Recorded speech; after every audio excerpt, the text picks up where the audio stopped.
मिठी खां खे ख़बर ॾियूं। मिठी जी सिविल अस्पताल में खुराक जी खोट ऐं मुख़्तलिफ़ बीमारियुनि सबबि वधीक 7 ॿार फ़ौत थी विया।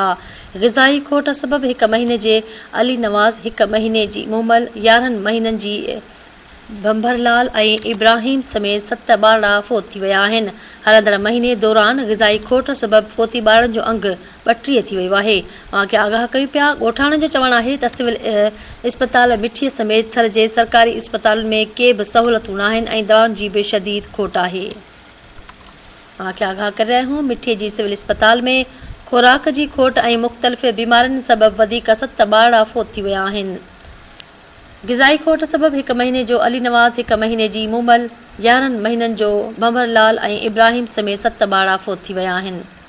खे अफ़सोसनाक ख़बर ॾियूं पिया। हलंदड़ महीने दौरान ग़िज़ाई खोट सबबि फ़ौती ॿारनि जो अंग 32 थी वियो आहे।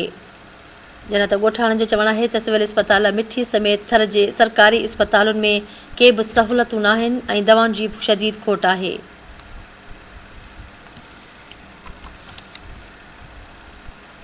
खे आगाह करे रहिया आहियूं। मिठीअ जी सिविल अस्पताल में खुराक जी खोट ऐं मुख़्तलिफ़ बीमारियुनि बिघे वधीक 7 ॿार फ़ौत थी विया आहिनि।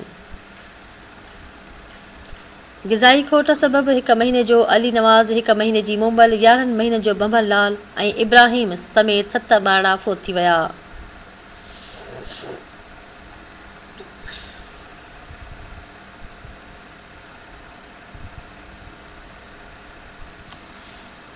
खे आगाह करे रहिया आहियूं। ॻोठाणनि जो चवणु आहे त सिविल अस्पताल मिठीअ समेत थर जी सरकारी अस्पतालुनि में के बि सहूलियतूं न आहिनि ऐं दवाउनि जी बि शदीद खोट आहे।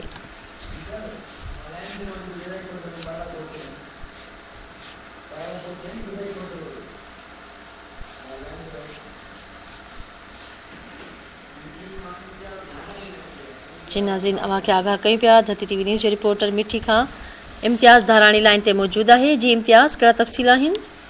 हाँ, ॾिसो, सिविल अस्पताल मिठी में खुराक जी खोट ऐं मुख़्तलिफ़ बीमारियूं जेके आहिनि उन्हनि सबबि जेके ॿार जेके सिविल अस्पताल मिठी जे मुख़्तलिफ़ वार्ड्स में दाख़िल हुआ, उहे 7 ॿार जेके अॼु ज़िंदगी जी जंग हराए वेठा आहिनि।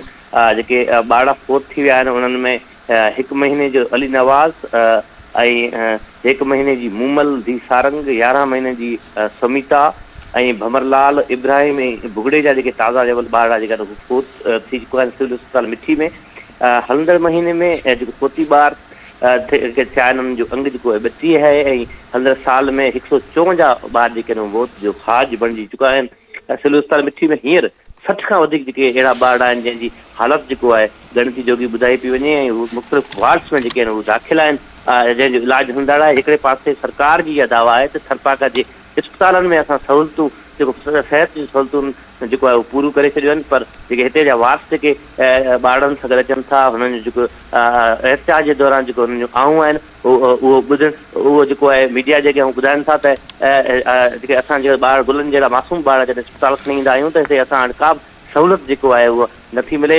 ख़ासि करे जेको दवाउनि जी अणूंद आहे, दवाउनि जी खोट आहे, लेबोरेटरीज़ में केमिकल जी पुराउन आहे, उनजे करे असांखे ॿाहिरां जेके ॻरियूं महांगियूं जेके टेस्ट जेके करणियूं पवनि थियूं। एम्बुलेंस जी खोट आहे जेके, ऐं उनखां अलावा ॿारनि खे जेको आहे हितां खां सिविल अस्पताल मिठी मां जेको आहे रेफर कयो थो वञे।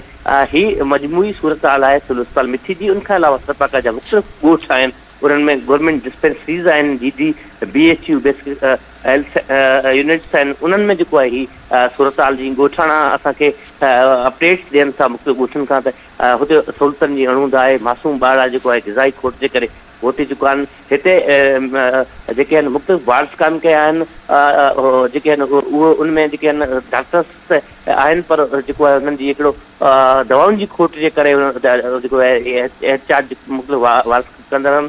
मेल न्यूट्रिशन सपोर्ट प्रोग्राम जेको मुख़्तलिफ़ NGOs जे तरफ़ां हलंदो रहे थो काफ़ी सालनि खां, पर हिकिड़ो जेको मुस्बत नतीजा जेको आहिनि हू ॿारनि जे फ़ौतगियुनि जी रोकथाम, ॿारनि जी बीमारी, ग़िज़ाई खोट खे पूरो करण लाइ अञा ताईं मुस्बत जेको आहे नतीजा त थरपाकर में न ॾिना आहिनि। ठीकु आहे, वॾी महिरबानी इम्तियाज़ तफ़सील ॾियण जे लाइ।